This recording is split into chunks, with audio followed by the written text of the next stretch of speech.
real talk. Has anyone else walked into a room and felt their mood completely shift? Oh, absolutely. It happens to me all the time. It's like, 1 minute you're stressed, the next you're totally zen. Exactly. And that's what we're diving into today. How design can impact our well-being. We're looking at wellness by design. Fascinating. So no more, like, blaming Mercury retrograde for our bad moods. Well, maybe not entirely, but this deep dive will uncover how those seemingly small design choices, can transform any space into a stress-reducing haven. I'm all ears. Where do we even start with this whole design for wellness thing? It's multifaceted, honestly, but let's start with color. Color. Okay, I'm intrigued. We usually think of color as just like a visual thing, All right. but it can profoundly affect our mental state. You're telling me there's science behind why I feel calmer in a blue room? Absolutely. Studies have shown that blue hues, they're linked to feelings of tranquility and peace. It's why spas and meditation centers often use blue. Makes sense. So I repaint my bedroom blue, and I'm instantly stress-free. Maybe not instantly, but incorporating blue into spaces where you unwind can be super beneficial. Research suggests that exposure to blue can even reduce anxiety. Wow. How does that even work? Well, the research in color research and application shows that blue light actually stimulates specific receptors in our eyes.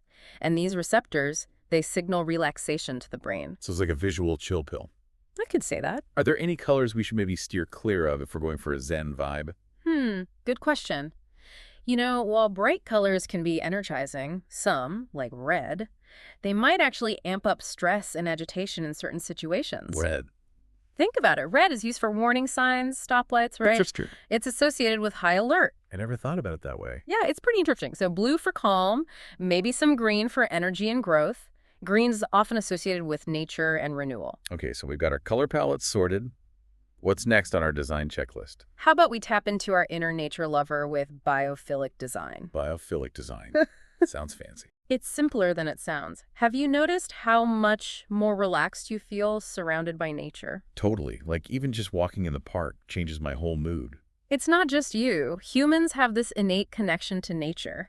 And research shows that bringing natural elements into our homes can seriously impact our well-being. So like lots of plants. Plants are great, but it's more than that. It's natural light, wood, even natural textures.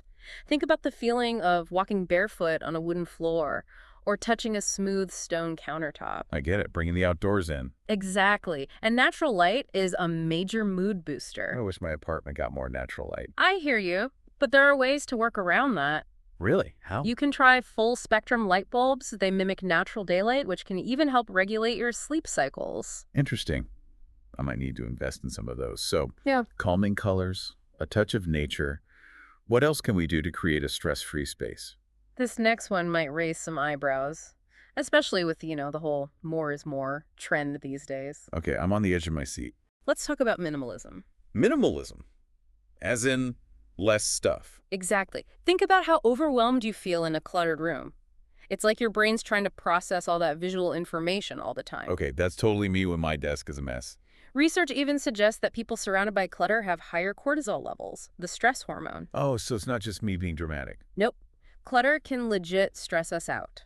But decluttering, even in small ways, can make a big difference. You're not saying I need to get rid of all my belongings, right? Watch it all. Find a balance that works for you. Start by decluttering a shelf, a drawer. See how it feels. Okay, I can try that. Maybe finally tackle that junk drawer I've been avoiding. It's about creating a space that feels good to you and supports your well-being, not stressing over perfection. That's a good reminder. It's so easy to get caught up in those perfect homes we see on social media. But my space should be about me, right? Exactly. And that brings us to another crucial design element, lighting. Lighting. I mean, I know I feel better on sunny days. Yeah. Is there actually science behind that? For sure. Natural light is essential for regulating our sleep-wake cycles. It's why people who work in well-lit spaces are often happier and more productive. So natural light equals a happier me. Pretty much. But even if you don't have tons of natural light, there are ways to make the most of what you have. Arrange furniture to maximize natural light. Use light curtains and opt for warm-toned lamps instead of harsh overhead lights. Warm light does make a room feel cozier. Exactly. And speaking of cozy, let's talk about personalization. Ooh, now we're getting to the fun stuff. I love adding my own touch to my space. It's where your personality shines through. Sometimes I get a little self-conscious, though, like My space isn't stylish enough compared to what I see online. I hear that. Social media can be a real pressure cooker, but research actually shows that personalized spaces make us feel more comfortable and boost our sense of belonging, which can reduce stress. So it's okay if my apartment doesn't look like a magazine spread. More than okay. Your space should reflect you, not some unattainable ideal. Surround yourself with things that make you happy, photos, artwork, things with special memories. I love that. It's about making a space that feels truly mine, a place where I can relax and recharge. And that's the ultimate goal, isn't it? Creating a sanctuary. A sanctuary. Hmm. I like the sound of that. Now, I'm curious, are there other senses we should be thinking about when designing for wellness? I mean, we've talked about sight, touch. You're on the right track. Let's talk about smell. Have you ever noticed how certain scents can just like instantly change your mood? Oh, for sure. Like baking bread always makes me feel happy. Is there like science behind that? Absolutely. Research in Frontiers in Psychology has shown that certain scents have actual calming and stress-reducing effects. Lavender, eucalyptus, jasmine, for instance. So I need to stock up on essential oils. It's definitely an option. Scented candles, diffusers, even simmering spices like cinnamon, those can all create a relaxing atmosphere. That sounds lovely. What about sound? I live in a pretty noisy city, and it can definitely get to me sometimes. I hear you.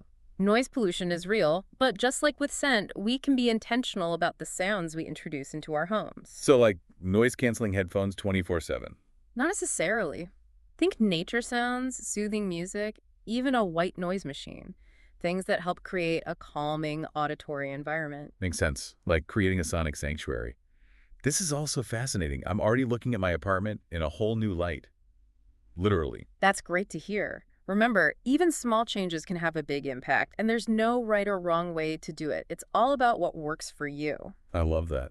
So we've talked about color, nature, minimalism, lighting, personalization, scent, and sound. What else do we need to know about creating a wellness-oriented space? Well, here's something to consider. We often think that bigger is better when it comes to our living spaces. Right, more space, less stress. But what if I told you that smaller spaces can sometimes be even more conducive to relaxation? Really? That's surprising. I'd love to hear more about that. Think about it this way. Have you ever felt a sense of calm and security when you're curled up in a cozy nook? Like reading a book in a small, sunlit corner? Totally. It's like those spaces feel more intimate and kind of enveloping. Exactly. And there's research to back that up. Studies have shown that smaller spaces can foster those feelings of security and comfort, leading to reduced stress levels. So instead of wishing for a bigger house, I should be focusing on creating those cozy nooks within my existing space. Precisely. It's about shifting our perspective and finding the beauty and tranquility in what we already have. This is giving me so many ideas. I can't wait to go home and start reimagining my space. But before we wrap up, I have one last question. What's the most important thing for our listeners to remember when it comes to designing for wellness? Yeah, it really is. It's amazing how we can shift a space from chaotic to calming just by being intentional with our choices. And the best part, it doesn't have to be a huge renovation or anything. Sometimes the smallest changes can make the biggest impact. You know, I was just thinking about those cozy corners we talked about earlier. Imagine like a little reading nook tucked away with a comfy chair, a warm throw, a stack of books just waiting to be read. Exactly. It's like having your own little sanctuary within your home, a place to escape when things feel overwhelming. Love it. But you know, speaking of feeling overwhelmed, it's hard not to compare our spaces to those picture-perfect homes we see all over social media. How do we stay true to ourselves and create a space that feels genuinely personal without getting caught up in the comparison game? Oh, that's so real. That pressure to have an Instagram-worthy home can be intense. But remember, authenticity is way more important than perfection. Right. And it's actually backed by research, too. Yeah. Studies have shown that when we surround ourselves with things that really reflect who we are, our personalities, experiences, it creates this sense of belonging. It's like when you walk into someone's home and you can just feel their personality in the design. Exactly. It feels warm and inviting, not like some showroom. Totally. So ditch the rule book and bring in what makes you happy, right? Exactly. Family photos, quirky souvenirs from your travels, art that speaks to you. Those are the things that make a house a home. Your home. I love that. It's about telling your story, not someone else's. You know, we talk a bit about scent, but I'm curious to dig a little deeper. Some people are really sensitive to smell, so how can we use scent intentionally as part of our design? You know, Scent is often overlooked, but it's so powerful. A certain smell can instantly take you back to a specific memory or trigger a strong emotion. Totally. It's like the smell of my grandma's cookies. Instant childhood memories. Exactly. And it's not just a feeling. Research has shown that scents can actually directly affect our physiological and psychological responses. So it's not just about making our homes smell nice, it's about actually using scent to improve our well-being. Yes. For example, research highlights that lavender, eucalyptus, and jasmine all have calming effects. Interesting. So think about incorporating a lavender-scented candle in your bedroom or a eucalyptus diffuser in your bathroom. I'm a big fan of aromatherapy. I have a diffuser that I use with different essential oils depending on my mood. I love that. You're already using scent to create a personalized wellness experience. And it doesn't have to be complicated or expensive either. Even just simmering some cinnamon sticks and orange peels on the stove can create a warm, inviting aroma. I might have to try that. Okay, so we've talked about sight, touch, and smell. What about sound? I live in a busy city, and sometimes the constant noise is just too much. Noise pollution is a real thing. It can be a big source of stress. But just like with scent, we can choose what sounds we bring into our environment. Think about how relaxing it is to listen to rain or ocean waves. Research has shown that those kinds of sounds can actually lower your heart rate and blood pressure. That's why I sleep with a white noise machine. It really helps block out the distractions. White noise machines are great. You can also try nature sound recordings, calming music playlists, or even just a fan for a gentle rhythmic hum. It's about finding what helps you create a calming soundscape in your home. A sonic sanctuary. I love it. This whole conversation has made me realize that designing for wellness is about so much more than just how things look. It's about creating a space that supports all of our senses and truly nourishes our well-being. You got it. And it brings us to an interesting point. We tend to think bigger is better when it comes to our living spaces. More space equals less stress, right? Makes sense. But what if I told you smaller spaces can sometimes be even more relaxing? Really? That's interesting. I wouldn't have thought so. Think about it. Have you ever felt super calm and secure curled up in a cozy nook? Or reading a book in a little sunlit corner? Yeah, actually, it's like those spaces feel more intimate and, I don't know, kind of safe. Exactly. And research shows that those smaller spaces can actually foster feelings of security and comfort, which leads to less stress. So rather than wishing for a bigger home, I should focus on creating those cozy, intimate spaces within my current home. Exactly. It's about finding the beauty and tranquility in the spaces we already have. I love that. This is giving me so many ideas. I can't wait to go home and start rearranging things. But before we wrap up this part of our deep dive, I've got one last question. What's the most important thing our listeners should keep in mind when designing their own wellness spaces? I think for me, the biggest shift has been realizing that it's not about, following trends or having a picture-perfect Instagrammable space. It's about creating a space that really supports our well-being, mind, body, and soul. I completely agree. It's about understanding that our surroundings can really impact how we feel and then making choices to create an environment that supports us. So let's recap.